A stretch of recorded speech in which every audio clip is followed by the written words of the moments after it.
Ханипа ананың баласының қолына көшіп келгеніне біраз уақыт болып қалды. Жағдайы жаман емес. Тек ауылдағыдай шүйіркелесіп, бір шәугім шайды бөлісіп ішетін абысын ажынын аңсайды.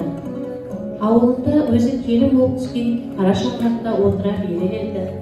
Соңғы кезде ауру бетте жүрегі қысылатынды шығарды. Содан жалғыз ұлының қолына қалаға келуіне тура келді. Бұнда ешкіммен шаруасы жоқ. Ұлы мен келіні кейде оның бөлмесіне кірмейді де, ол да мазалап алмай деп тыныш отырады. Өткен аптада жүрегі қысылып, дәрігер келген. Сізге кешенді тексеруден өту керек. Мына жолдамамен емханаға келіңіз. Уақыты кабинет номері жазылған деп дәлдей қағазды ұстатып кеткен. Міне бүгін сол күн.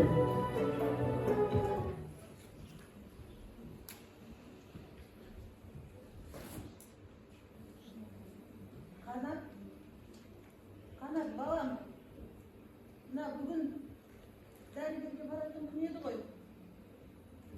Қанат дейін. Оң бос емес анашы.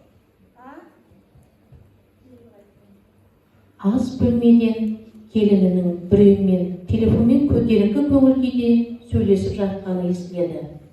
Ханипа ана ас үйге беттейді.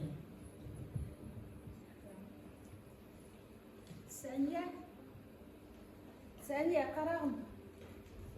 Ана дәрігерге кел деген күн еді ғой, мына қағаз беріп кетіп еді ғой. Апара аласың ба көкем? Келіні енесін жақтырмаған сыңай тартып, ары қарай телефонмен сөйлесе берді. Келін енді ұлдан да қайыр болмады ғой. Бармасаң дәрігерден ұят. Көшеге шығып бір адам кездесер, содан сұрағым қағазымды көрсетіп. Бару керек еді қайтып.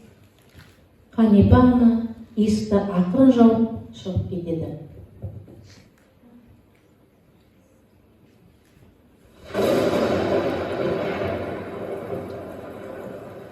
Ханипа ана жеңіл киініп шықты. Қатты тоңып қалады. Ерсілі, қарсылы ағылған адам. Бір екеуінен жөн сұрап еді. Дұрыс түсіндіре алмады ма, көмектері тимеді. Шаршап, адасып, әбден қалжыраған Ханипа ана жол бойындағы орындықтардың біріне отыра кетті.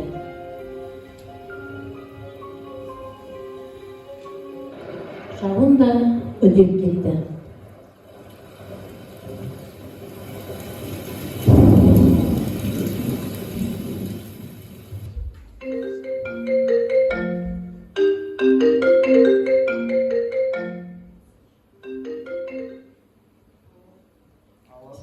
Сәлеметсіз бе? Сіздің анаңыздың бүгін қабылдауға келетін күні еді, бірақ та әлі келмеді. Сіздерде бәрі дұрыс ба? Апа қайдасыз? Сәния апам қайда? Білмеймін, бір сағат бұрын шығып кеткен. Бір сағат бұрын? Анашың бөтен қалада бір сағат бойы не істеп жүр екен?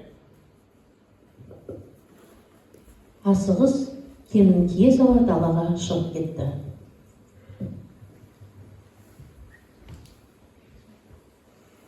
Мен не деген оңбаған балам. Анашым мені бетімнен қақпай өсіріп еді.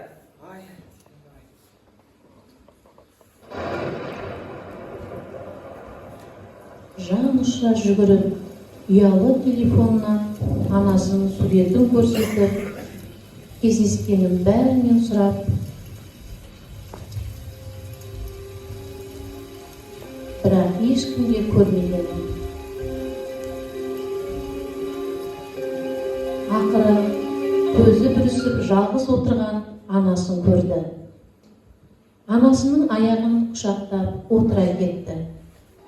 Ханипа ана баласының басын құшақтап қоса бірге жылады.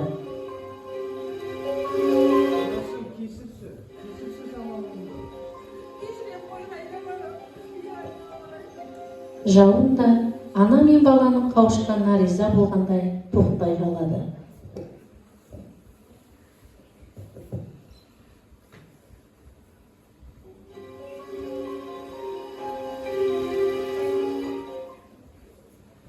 Ей адамдар, осынау жалған өмірде жақындарымызды қиын кезде көмектесіп жүрейік. Ол анам болсын, әкем, бауырын, жан-жарың, балам болсын. Мен сені жақсы көремін, сен кереметсің деген жылы сөздерімізді айтып, отбасымызды қуантып жүрейікші.